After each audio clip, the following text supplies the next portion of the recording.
मेरा हाथ थाम लो मम्मी, आपके बिना मैं अधूरी हूँ। दोपहर की धूप ढलान पर थी, पर सुनीता की चिंता बढ़ती जा रही थी। पति दीपक घर से सुबह ही निकले हुए थे। अब तक तो उन्हें वापस आ जाना चाहिए था। इसी उधेड़-बुन और इंतजार में बेचैन सुनीता बालकनी में जाकर खड़ी हो गई। मन में विचारों के तरंग हिलोरे लेने लगी। शायद रास्ते में ट्रैफिक जाम होगा, इसी वजह से लौटने में इतनी देर हो गई। दिल्ली में कभी कभी सड़क जाम लग सकता है। सिर्फ एक कप चाय पी हुई है दीपक ने सुबह से। जाने बेटे के घर कुछ खाने को मिला होगा या नहीं। अच्छा होता कि मैं भी साथ चली गई होती। बस यही सोचकर रुक गई कि इतवार की वजह से आज तो लाली भी होगी घर पर। सामना ही नहीं करना चाहती हूँ मैं उसका। और आकाश बचपन से ही अपने जन्मदिन का इंतजार मेरे हाथों का बना आलमंड केक खाने के लिए ही करता है। ना भेजती केक उसके पास तो मेरा दिल दुखता। सुनीता और दीपक का डॉक्टर बेटा आकाश लगभग 4 महीने से हॉस्पिटल के पास ही एक फ्लैट में रह रहा था। 1 साल हुआ था उसे डॉक्टर बने। हॉस्पिटल में उसकी नाइट ड्यूटी लग जाती थी तो घर में आने जाने में परेशानी होती थी। इसीलिए ही उसने हॉस्पिटल के नज़दीक रहने का निर्णय किया था। छुट्टी वाले दिन वह सुनीता और दीपक के पास आ जाता था, पर पिछले 2 महीने से उसका आना कम हो ही रहा था। लाली से हुआ प्रेम विवाह बेटे और माता पिता के बीच दीवार सा बन गया था। लाली और आकाश एक दूसरे को बचपन से जानते थे। सुनीता अपने बच्चों के स्कूल की छुट्टियों में गांव चली जाती थी। परिवार के नाम पर तो केवल दीपक के पिता ही थे गांव में, लेकिन बड़ी सी पुश्तैनी हवेली और दूर तक फैले लंबे चौड़े खेत बच्चों को बहुत आकर्षित करते थे। आकाश से उम्र में 4 साल बड़ी बेटी अंकिता तो स्कूल की छुट्टियां होते ही गांव जाने की जिद करने लगती थी। आकाश को भी वहां छुट्टियां बिताना अच्छा लगता था, पर लाली का साथ बिल्कुल पसंद नहीं आता था उसे। लाली के पिता गोपाल सिंह उसी गांव के सुनार थे। गांव के एक सरकारी विद्यालय में पढ़ रही लाली का अपने हम उम्र बच्चों के साथ खूब झगड़ा होता। छुट्टियों में सुनीता के गांव जाने पर गोपाल सिंह की इच्छा होती कि इधर उधर भटकने से अच्छा है लाली सुनीता के बच्चों के साथ खेलती रहे। बिना माँ की बच्ची की देखभाल करने वाला उसके घर पर कोई भी नहीं था। लाली आकाश से उम्र में तो छोटी थी, पर अक्सर आकाश के साथ भी उसका झगड़ा हो जाता था। आकाश बार बार आकर माँ से शिकायत करता उसकी, और जब माँ आकाश को अपनी अंकिता दीदी के साथ ही खेलने को कहती तो लाली अंकिता को पटाकर अपने साथ मिला लेती थी। बेचारा आकाश अकेला पड़ जाता था। सुनीता फिर बीच में पड़ती और तीनों को एक साथ बैठाकर प्रेरणादायक किस्से और ज्ञानवर्धक व रोचक कहानियाँ सुनाती। अंधविश्वास से जुड़ी बातें बताकर उनसे दूर रहने और मेहनत के बल पर सफलता हासिल करने की शिक्षा भी देने का प्रयास करती। वह दोपहर के समय लाली को वह अपने बच्चों के साथ ही खाना खिलाती। जितने दिन भी सुनीता वहाँ रहती, लाली को लड़ाई झगड़े से दूर रहकर सबसे मीठा व्यवहार करने की सीख देती। कभी लगता था कि लाली पर कुछ असर हो रहा है तो कभी वापस अपने रंग पर आ जाती थी। यह सिलसिला लगभग हर वर्ष चलता था, किंतु जब बच्चे बड़े हो गए तो सुनीता का वहां जाना भी कम हो गया। दीपक ने अपने पिता के निधन के बाद गांव की हवेली और खेत को बेच दिया और अब उनका गांव जाना बिल्कुल बंद हो गया। समय अपनी गति से भाग रहा था। एमए की पढ़ाई पूरी होते ही अंकिता की नौकरी लग गई। फिर उसका प्रेम विवाह ऑस्ट्रेलिया में रह रहे तनुज से हो गया। आकाश मेडिकल कॉलेज में एडमिशन लेकर अपने मम्मी पापा के सपने को साकार करने में जुट गया था। बच्चों को फलता फूलता देख सुनीता और दीपक फूले नहीं समाते थे। इधर आकाश डॉक्टर बना, उधर अंकिता के जीवन में नई खुशियों ने दस्तक दे दी थी। किंतु डिलीवरी से लगभग 3 माह पहले कुछ दिक्कतों के कारण उसे डॉक्टर ने बेड रेस्ट बता दिया। सुनीता ने दीपक से कहकर अंकिता के पास जाने का कार्यक्रम बना लिया। आकाश भी चाहता था कि ऐसे समय में मम्मी पापा अंकिता दीदी के पास चले जाएं। जाने से पहले सुनीता आकाश के खाने पीने के लिए कोई व्यवस्था कर देना चाहती थी। किसी मेड को रखने की बात वह सोच ही रही थी कि अचानक गोपाल सिंह का फोन आ गया। उसने बताया कि लाली जयपुर में रहकर ज्वेलरी डिज़ाइन का कोर्स कर रही है और अब उसे 6 महीने की ट्रेनिंग करने दिल्ली आना है। उसका आग्रह था कि दीपक की लाली के लिए कोई ठीक सा पीजी देख ले। सुनीता ने सोचा कि यदि लाली उसके घर पर ही रह जाए तो गोपाल का भी काम बन जाएगा और आकाश के लिए खाने को लेकर भी बेफिक्री हो जाएंगे।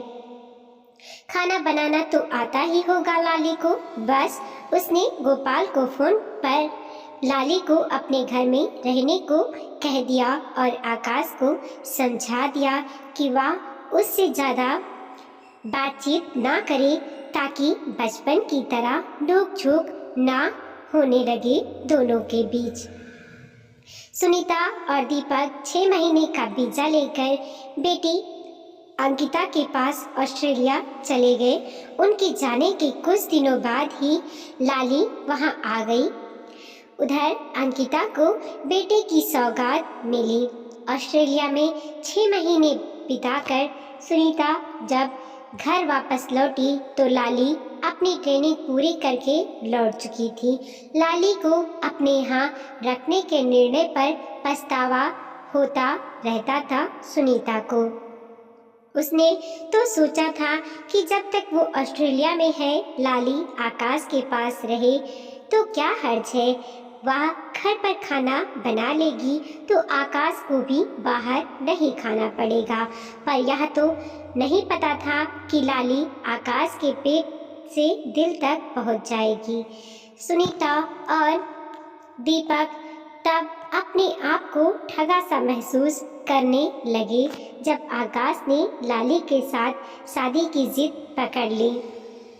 सुनीता और दीपक का समझाना भी बेकार चला गया। हार कर उन्होंने शादी की इजाज़त तो दे दी पर साथ ही यह भी कह दिया कि शादी कोर्ट में ही होगी और वो दोनों वहाँ उस समय उपस्थित नहीं रहेंगे। आकाश के दोस्त ही गवाह बनकर साइन कर देंगे। तभी दरवाजे की घंटी बजने से सुनीता वर्तमान में लौट आई। शायद दीपक आ गए सोचते हुए उसने दरवाज़ा खोला। सामने के फ्लैट में रहने वाली निशा आई थी। सुनीता दी, आज तो आकाश का बर्थडे है ना? इस बार केक नहीं खिलाया आपने। दोनों के बैठते ही निशा बनावटी शिकायत करती हुई बोली। अरे क्या बताऊं निशा, जब से आकाश की लाली से शादी हुई है मन बुझ-सा गया है मेरा। बनाया तो था केक पर देना भूल गई। क्या सुनीता दी, आप इतनी दकियानूसी कब से हो गई? आपकी नाराज़गी की वजह तो बस यही है ना कि वह आपकी जाति की नहीं है। लाली का पक्ष लेते हुए सुनीता को समझाने के अंदाज में निशी बोली। अरे नहीं, जात पात में तो मैं विश्वास नहीं रखती, पर लड़की आकाश के लायक हो तो खूब देखा है मैंने उसे। चलो छोड़ो, मैं केक लेकर आती हूँ। सुनीता सोफे से उठने लगी तो निशा ने रोक दिया। अभी नहीं, बाद में। अभी तो मैं बाजार जा रही हूँ, बस यूं ही मिलने आ गई थी आपसे। और केक ही क्यों, हम तो पार्टी लेंगे आकाश की शादी की। आकाश भी यही सपने सजोया बैठा है कि लाली से मिलने पर मैं उसे ज़रूर पसंद कर लूँगी और तब दे देंगे रिश्तेदारों व दोस्तों को रिसेप्शन। पर ऐसा कहाँ होने वाला है। आकाश को पसंद है तो रहे उसकी बीबी बनकर वह लाली। ज़रूरी तो नहीं कि मैं उसे अपने घर की बहू मान लूँ। मुंह बनाकर सुनीता बोली, दी मेरा एक अनुरोध है, आप एक बार मिल तो लो लाली से। आपके पीछे से जब वह यहाँ थी तो एक दो बार मेरी मुलाकात हुई थी उससे। लड़की तो बुरी नहीं है वह। कुछ देर इस विषय पर बातचीत करने के बाद निशा वापस अपने घर चली गई। निशा के जाते ही सुनीता फिर से दीपक की देरी को लेकर चिंतित हो उठी। कई बार मन हुआ कि दीपक को फोन करके ही जान ले देरी का कारण। उसने मोबाइल उठाया भी, पर कुछ सोचकर हाथ रुक गए। कहीं ऐसा ना हो कि ये अभी आकाश के घर पर ही बैठे हों। फिर मेरे कॉल करते ही आकाश को पकड़ा दे मोबाइल। जन्मदिन की मुबारक तो मैंने दे दी है सुबह ही उसे। अब दोबारा बात हुई तो ज़रूर कहेगा कि मम्मी आज तो ही कर लो बात लाली से। मैं कभी बहू नहीं मान सकती उस काली कलूटी उलझे बालों की चोटी बनाए, लंबी सी फ्रॉक पहने गांव में सबसे लड़ती झगड़ती लड़की को। अब लाली के विषय में सोचते हुए उसका मुंह कौशला हो गया। तभी मोबाइल बजने लगा। आकाश का फोन था। हेलो मम्मी, आप पापा के ना पहुंचने से परेशान मत होना, उन्हें चक्कर आ गया था, हॉस्पिटल में है, मेरे साथ है। अरे क्या हुआ पापा को? बात तो करवाओ जरा उनसे। घबराई हुई सुनीता बोली, वो कमरे में है, मैं बाहर से निकल आया हूँ। आप बिल्कुल फिक्र मत करो, हम पहुँच रहे हैं कुछ देर में। घर दीपक के विषय में जानकर सुनीता चिंतित हो उठी। क्यों जाने दिया मैंने उन्हें अकेले वहाँ? मैं क्या जानती नहीं थी लाली का स्वभाव। बात तो पुरानी है, पर थी तो वह लाली ही। गांव में जब मैं बच्चों को बैठाकर किस्से कहानियाँ सुना रही होती थी तो कैसे चिढ़ जाती थी। दीपक के वहाँ अचानक आ जाने पर मज़ा खराब हो जाता था उसका। आज भी शायद दीपक को देखकर मूड ऑफ हो गया हो।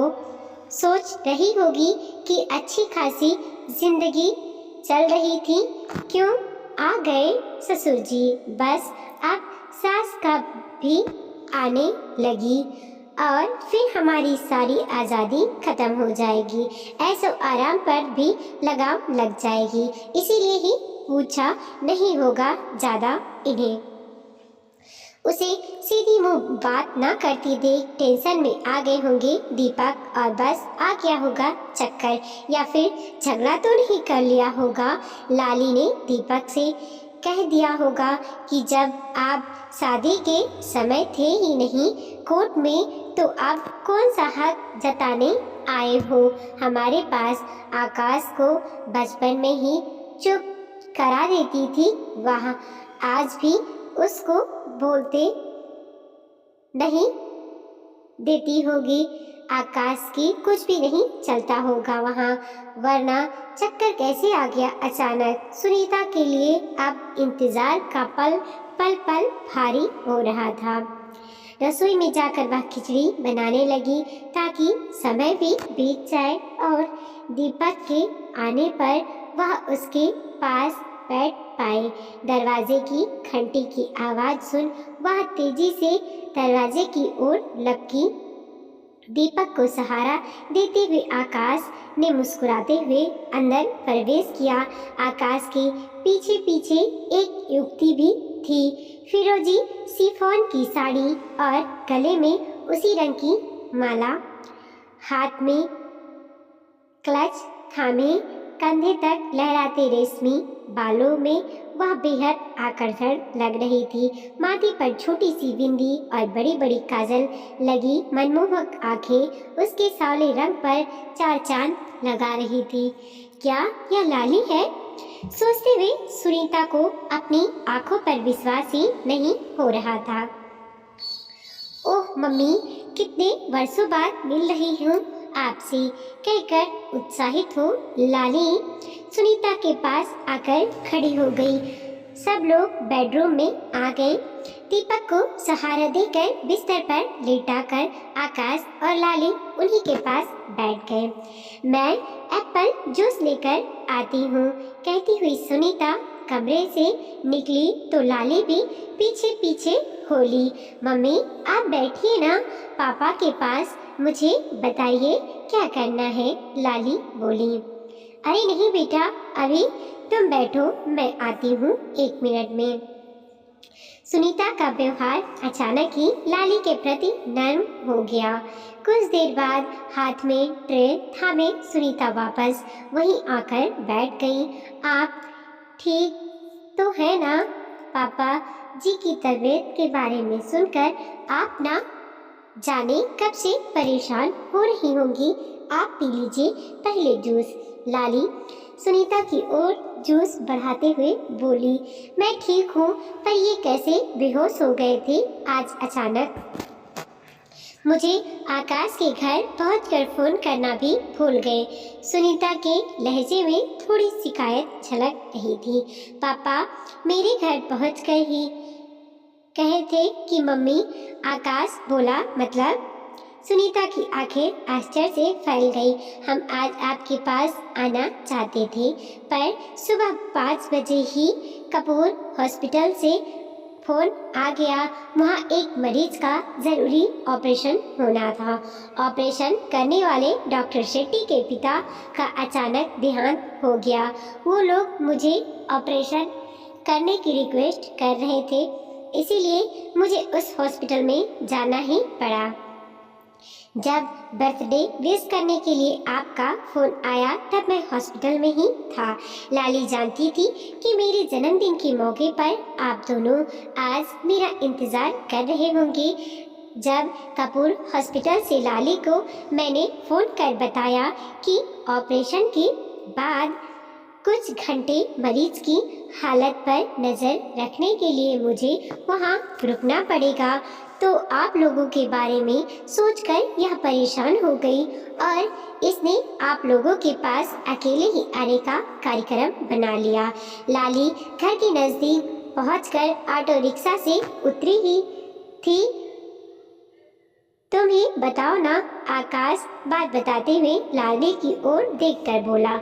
मैं ऑटो से उतरकर घर की तरफ आ ही रही थी कि मैंने देखा पापा ने घर के सामान ने खड़ी अपने कार के पिछले दरवाजे को खोलकर डस्टर निकाला और आगे वाले शीशे को साफ किया।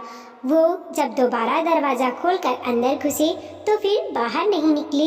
मैंने भीतर झांका तो देखा पापा सीट पर बैठे थे, उनका सिर आगे की ओर झुका हुआ था।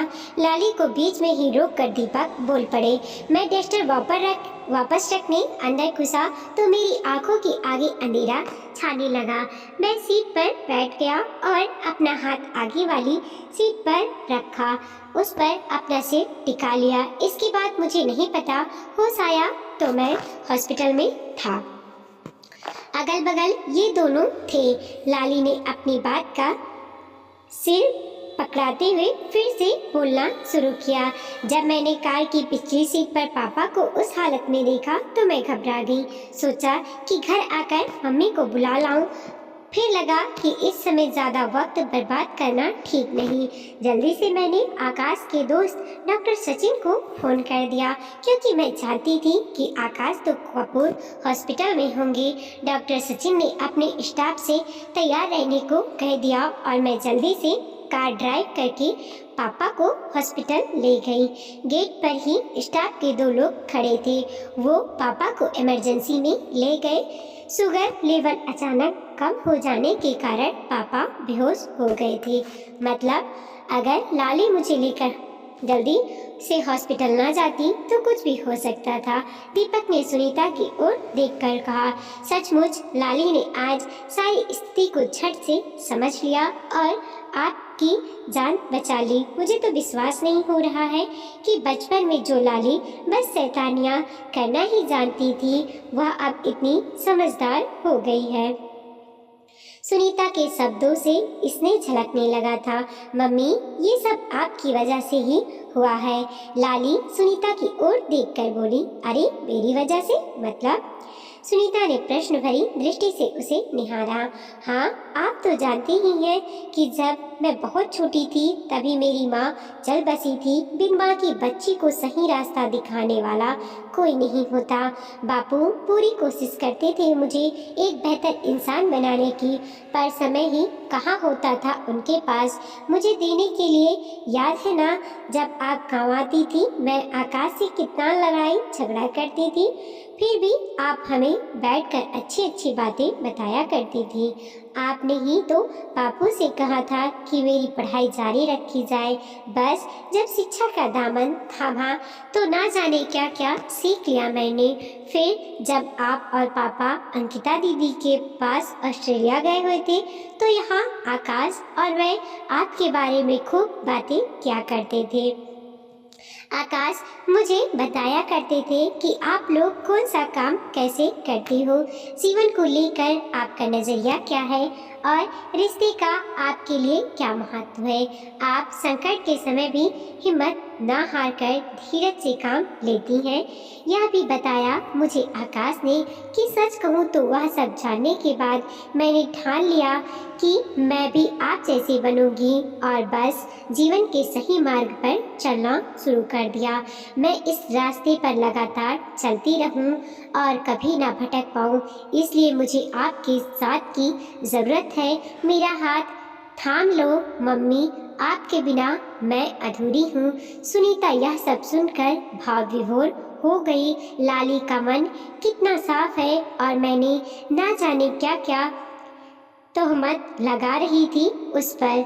सोचकर सुनीता खुद शर्मिंदा हो रही थी। उसने आगे बढ़कर लाली को गले लगा लिया। लाली की आंखों से टप टप आंसू बहने लगे। अरे, आप दोनों के चेहरे लाल क्यों हो गए? मुस्कुराते हुए आकाश बोला। प्यार भरा मिलन जो हुआ है लाली और माँ का।